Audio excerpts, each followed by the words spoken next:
So the more I investigate, the more I explore Grover's algorithm in CVQC and continuous variable quantum computing with Xanadu, is that I think I'm going to stop calling it continuous variable quantum computing. I'm just going to call it with photonic quantum computing, maybe.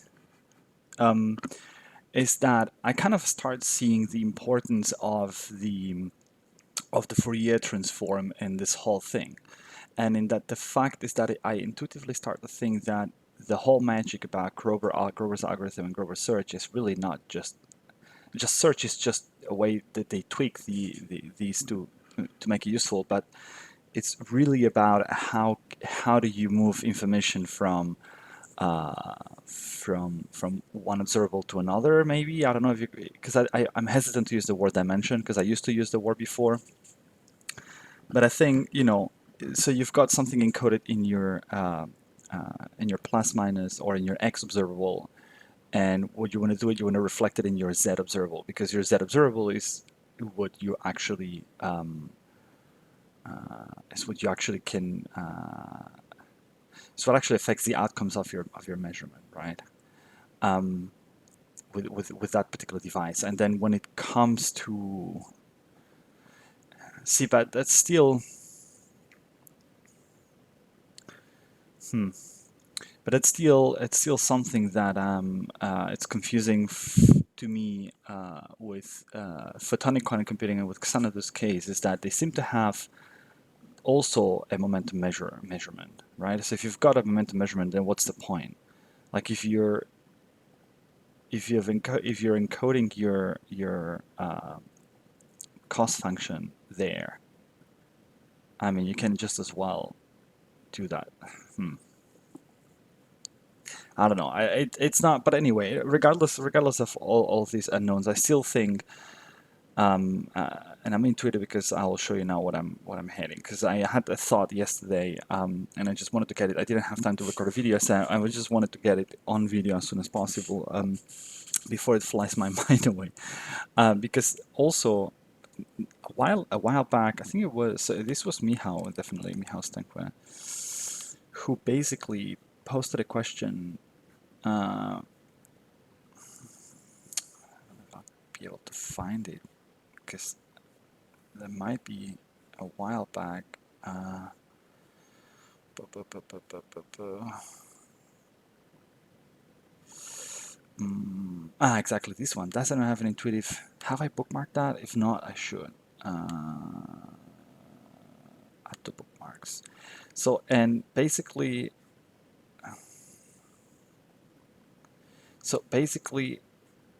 Michał is asking for a good intuitive way to and a simple answer to the question: why is factoring easy on a quantum computer but not on a classical computer? Hmm. And he explicitly says something better than exploding hidden periodicity in the factoring. And I think so. My answer, which is definitely not the best, but I think while I was thinking about this, I was like, yeah, well, actually, one of the speed up gains is because of the QFT, the quantum Fourier transform, which is more efficient in the quantum computer. Why is it more efficient? I remember reading somewhere, I don't know where, and maybe this was in Rod's course, in RD, so in Rod van Meta course, that the QFT is sort of native to a quantum computer. So that's one point. And I'm going to try to do a bit of a point, like sort of connecting the dots here as well, because um, this was definitely an intriguing statement. It's like, what does it mean that it's native? Why? Like, you got to do some kind of calculation, right? So why is it native? Why you would say it's native, right? Um, and I kind of feel pity because I did say the same thing here, and I don't truly understand this yet, or I think I don't understand 100%, but I think I know where this is going intuitively. Did I say that somewhere here? I think because we're under control model exponential, and okay, it can be processed much faster by the QFT. The QFT brings the speed up due to the fact that it's more native to the exactly. So this is the one that I'll probably want to clarify. So I don't know how long this video is going to be, but I want to take it easy. Don't have I think I don't have a full hour, but so this is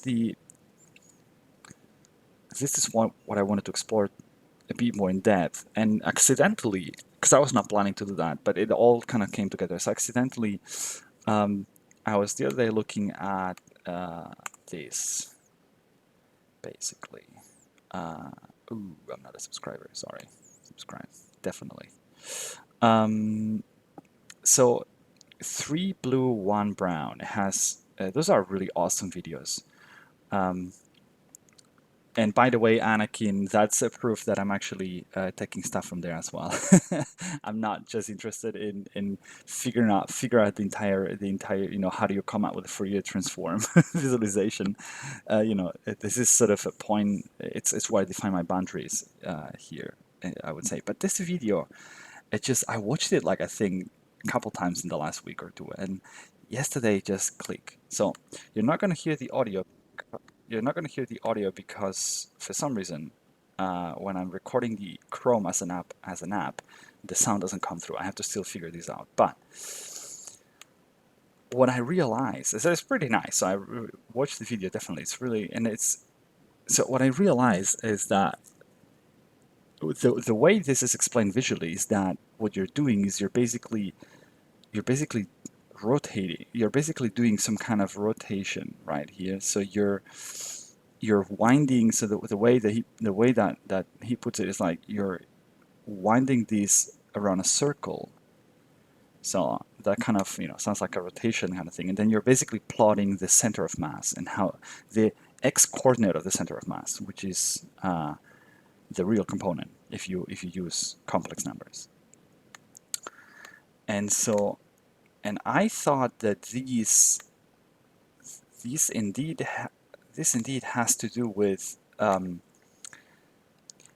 this actually has to do with what the quantum Fourier transform does, right? I mean, if you take a look at how I think I'm going to take the example from Query because it's the one that it's the easiest to find for me. Oh yeah, but I actually didn't think about the fact that it's usually a bit tricky because Craig likes animations a lot. But anyway, so those are rotations, right? So these are I'll definitely follow up on this. This particular implementation, I haven't seen this before, and I don't really understand much. But I mean, at the end of the day, TS and the different parameterized, like the different Z, these are all rotations along the Z axis, right? So you're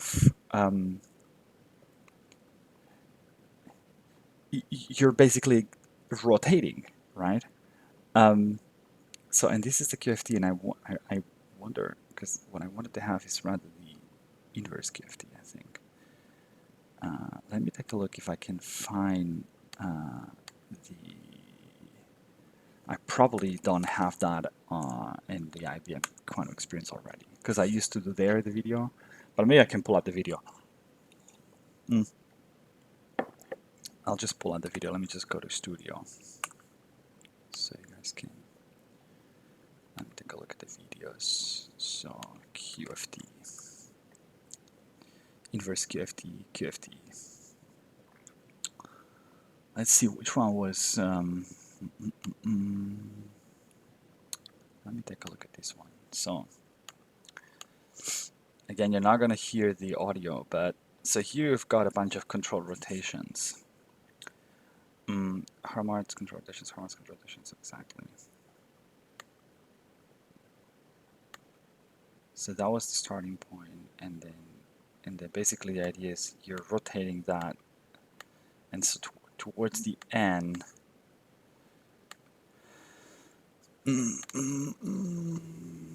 you're basically getting spikes in the frequencies. I think that was the point, if I remember well. But it's rotations, right? So it's what you're doing is and the Hadamard gate. I mean, I also read this somewhere that the Hadamard gate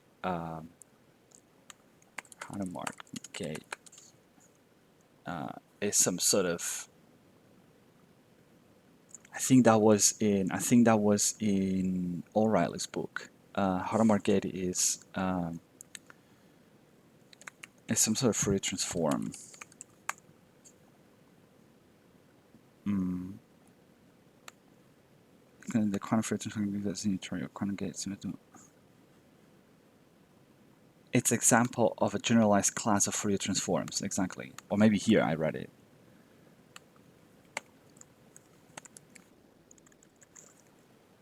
For how did you write this? Transform. So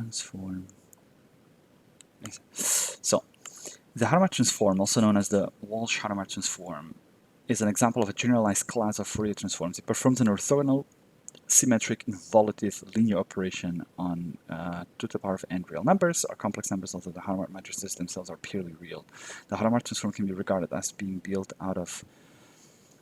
Okay, so at this, I didn't realize there's quite some nice explanation about the Hadamard gate here. But this is...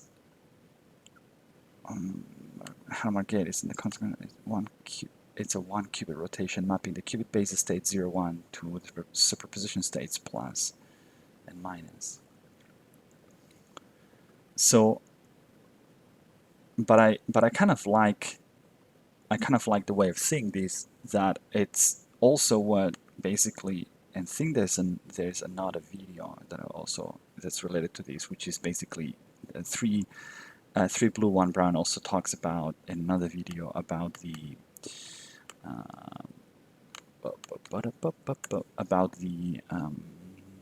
uncertainty principle. 3 blue 1 brown uncertainty principle. And here you basically see exactly those concepts applied there, and it's kind of I mean, the point is really that when you've got like exactly, so he basically explains that. So when you've got that when you've got long duration, then you actually have a really compressed and sharp sort of peak in the frequency domain. And the opposite is true as well. So if you have a really short duration of observation, then you have like a really wide spread. And actually, if I open Xanadu's interactive,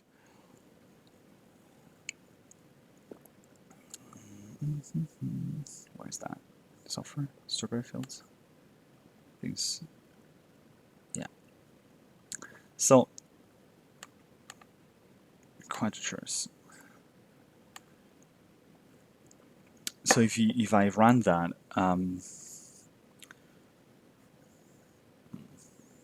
just thinking. I mean, you should see here. I mean, you can take a look at the other video, at my other previous videos of the last days, and you can see that that's the way actually the momentum and position behave, right? So when one is really sharp and has like a really concentrated peak, the other one is kind of spread out. So where am I going with all these? I believe intuitively speaking that this is the reason why, or this is the way you could answer this question, that a quantum computer has has one particular set of operations which are kind of native to it to itself, which basically means that performing those operations is something it's much easier and much more efficient and faster and much faster than classical computing. QFT is an example, because if you go this way, then you think about, okay, so how do I calculate the QFT? And if you go forward in the video, I think there's even at some point a formula, because there's of course a lot of nuances that are omitted in here as well, which I don't know, right? But basically, I think that's the exactly. So that's the integral part. It's a pity you can't hear the sound, because I'd love to kind of speak over it, but so basically,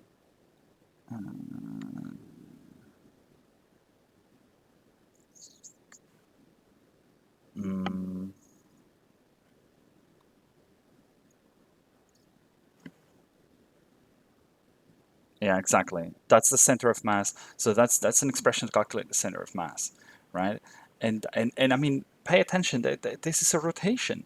Like this is, I mean, I'm not in this video going to get deep into making sure that this matches. I mean, I'm staying at the intuition level, right? But intuitively, I think that's a valid answer to your question, Mihao, which is that in order to calculate that, this is what you got to do in a classical computer. You got to do an integral, right? Which is more consuming than uh,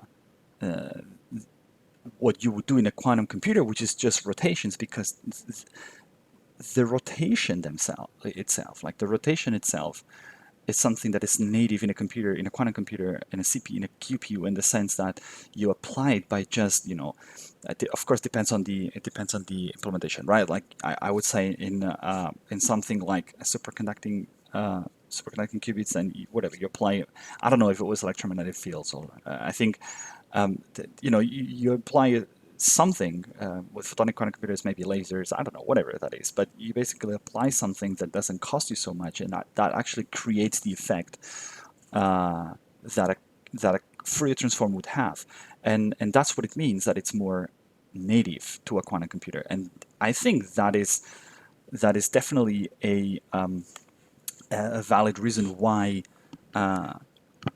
the Shor's algorithm is so why is factoring easy on a quantum computer, but not on a classical computer.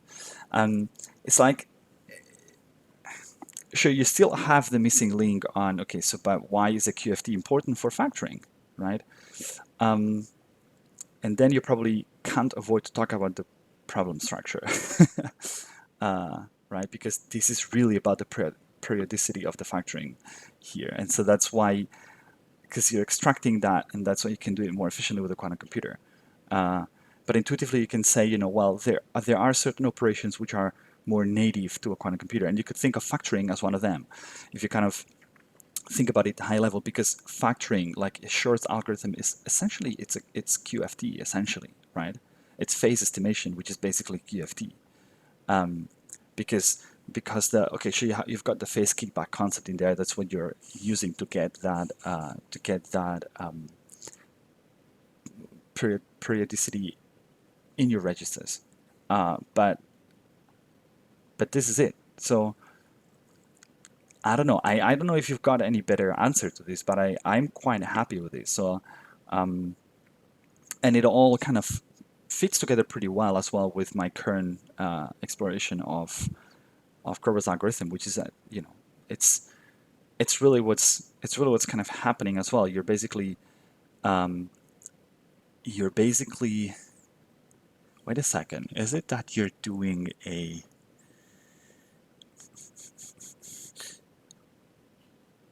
not exactly, okay, so it's not QF, it's not maybe QFT, but it's something along the same lines, in the sense that you've got a so let me go to something clean like this. So you've got basically so you've got your Z observable is more like, it's like that, because you got like a superposition, equal superposition. But then you got the your X observable. Is that right? Or is the Y observable? I keep. I think it's the X observable, right? And that's what you call it, yeah. So and that's kind of effectively, of course, it's digital, so it's not continuous, but it's effectively something like these, right? So and the assumption is you have a black box that does this for you, that creates that particular thing. So you've got here all the it's not amplitudes, because here will be the phase, right? But and that'll be a -1, so maybe it's the wrong way of painting it. But the idea is you've got that data in an observable, and so actually Grover's algorithm is like, okay, how can I observe the data if the only thing I can do is I can measure the Z observable. That's it, really. So it's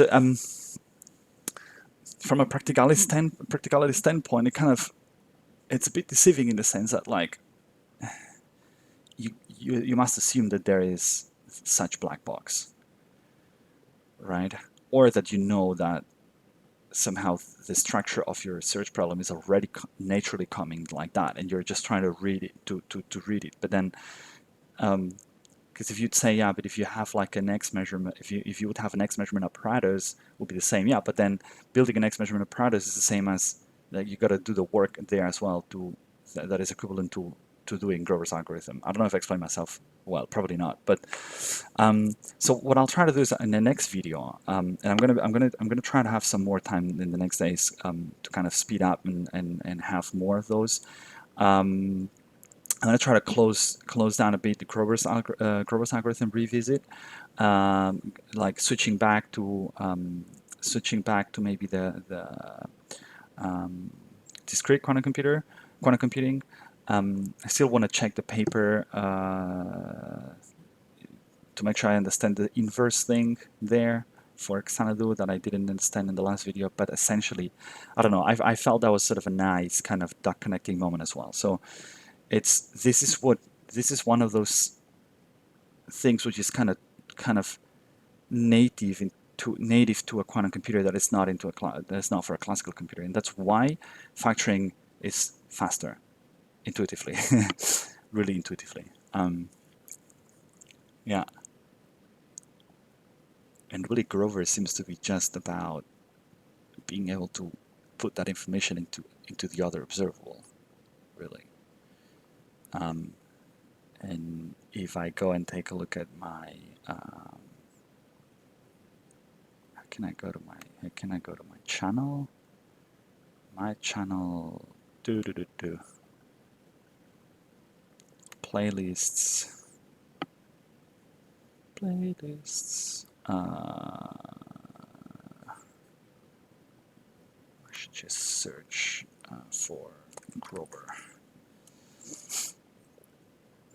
Nomad Grover quantum search. So that is the basically. Let me see in a place where. So here my explanation here was a bit more like, oh yeah, like using the concept of you go into Hadamard mode, like the Hadamard sandwich. By the way, that's also something that that Sendex is talking about it this way, and I think it's a nice way to put it. But so you've got these. What was that? So and then you're doing this again. Mm-hmm.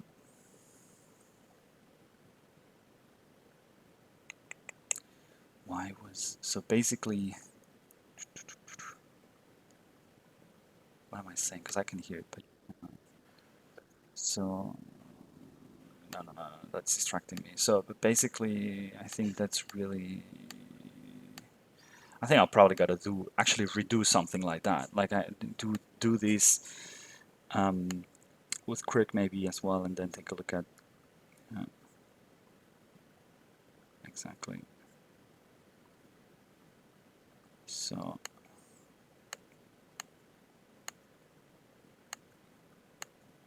it's maybe one of my critiques to Craig's idea of simplifying the circuit by defining, sort of by hiding the Hadamard gates. Um, but maybe it's not. Maybe it's not. Let's do it this way. So maybe just to get a fresh, sort of a refresh in this. Maybe in the next video I'll try to go through this.